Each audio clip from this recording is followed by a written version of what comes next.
दोस्तों, क्या आप सोच सकते हैं कि एक विदेशी जंग में हमारे 74,000 से ज़्यादा भारतीय जवानों की लाशें बिछ गई थी। एक ऐसी जंग जिससे हमारा कोई लेना देना नहीं था, पर हमारा नेतृत्व करने वाले लोगों ने हमें उसी भट्टी में झोंक दिया।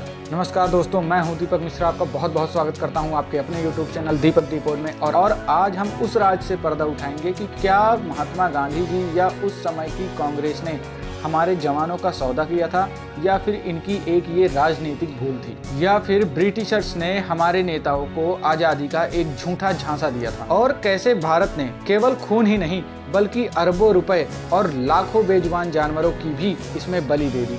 अब अपनी कुर्सी की पेटी बांध लीजिए, क्योंकि ये वीडियो इतिहास की किताबों को हिला देने वाली है। 28 जून 1914 को सरजीवो की गलियों में 19 साल के एक लड़के ने ऑस्ट्रिया के प्रिंस आर्चड्यूक फ्रेंच फर्डिनेंद की गोली मारकर हत्या कर दी। पर क्या केवल एक प्रिंस की मौत से पूरी दुनिया लड़ पड़ी?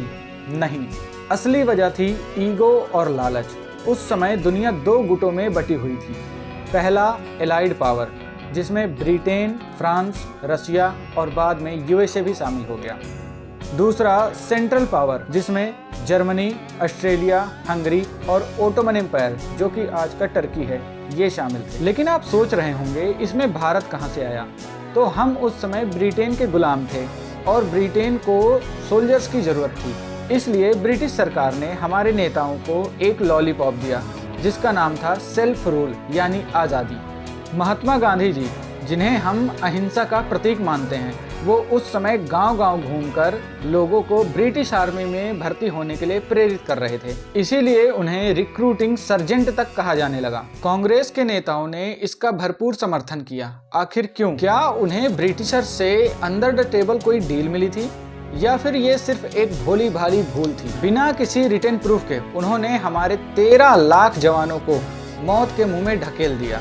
ये एक डिप्लोमेसी फेलियर था। लेकिन दोस्तों, ब्रिटिशर्स ने सिर्फ हमारा खून ही नहीं बल्कि हमारा पैसा भी खूब जमकर निचोड़ा। अब बात करते हैं द इकोनॉमिक ड्रेन की। भारत ने उस वक्त 146 मिलियन पाउंड यानी आज के हिसाब से अरबों खरबों रुपए इस जंग में झोंक दिए। प्रूफ के लिए आप ब्रिटिश पार्लियामेंट का रिकॉर्ड देख सकते हैं। इन्हीं रीजन से भारत में महंगाई बहुत बढ़ गई और आम आदमी भूखा मरने लगा था। इंसानों के साथ साथ भारत ने बेजुबान जानवरों को भी इसमें झोंक दिया। लगभग 1,70,000 बेजुबान जानवर, जिसमें घोड़े, खच्चर और ऊंट शामिल थे, इनको इस जंग में लगा दिया गया, जिनमें से मैक्सिमम कभी लौट के नहीं आए। ये जंग तलवारों की नहीं बल्कि टेक्नोलॉजी की थी। पहली बार दुनिया ने केमिकल वेपन देखे। जब मस्टर्ड गैस छोड़ी जाती तो इंसानों के फेफड़े अंदर से जल जाते, आंखें जलने लगती और त्वचा पर छाले पड़ जाते। भारतीय सैनिकों को धोती कुर्ते में बर्फ में लड़ने के लिए भेज दिया गया था। इनके पास गैस मास्क भी नहीं हुआ करते थे। इसके बावजूद भारतीय जवानों ने ऐसी बहादुरी दिखाई कि दुश्मन भी कांप गया। दोस्तों, ये एक गर्व का पल था, लेकिन बहुत ही दुख के साथ। खुदादद खान पहले इंडियन सोल्जर बने जिन्हें ब्रिटेन का सबसे बड़ा गैलेंट्री अवार्ड विक्टोरिया क्रॉस मिला। इन्होंने दिखा दिया कि आखिर भारतीयों के खून में कितना दम है। लेकिन दुर्भाग्य की बात ये थी कि ये दम केवल विदेशियों के लिए दिखाया गया। 18 नवंबर 1918 को जंग खत्म हुई, जिसमें ब्रिटेन जीत गया। इसमें लगभग 2 करोड़ से ज्यादा लोग मारे गए, जिसमें लगभग 74,000 से ज्यादा भारतीय लोग भी मारे गए थे। हमें उम्मीद थी कि हमें आजादी मिलेगी, लेकिन बदले में हमें क्या मिला?